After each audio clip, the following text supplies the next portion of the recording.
The power of purpose is so foundational. In fact, it's the first chapter in the first section of my book is all about meaningful work.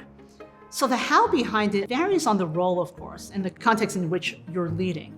But what I would say is some places to start is to ask yourself the question, what happens if we didn't exist? Which helps you answer the question of what unique value do we as a team, we as individuals bring to the vision, the mission of the organization that we're part of.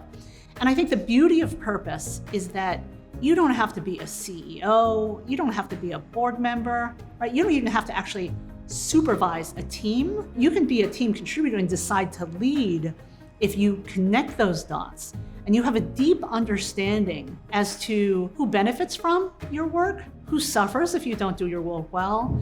And I think this idea of just asking the contrary question, what happens if you guys went away? What happens if we didn't exist? What parts of the quality of our products and services would suffer? What aspects of the customer experience would not be factored into place? And what would be lost if that occurred? And then I think very importantly is performance. None of this matters if you cannot measure it.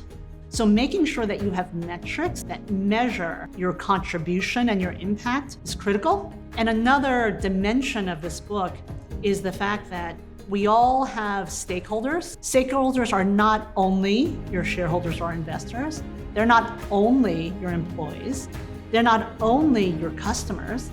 They could include such organizations, entities, people like labor unions, international works councils, regulators, lobbyists. So thinking very comprehensively about your stakeholders is vital to both purpose and your performance.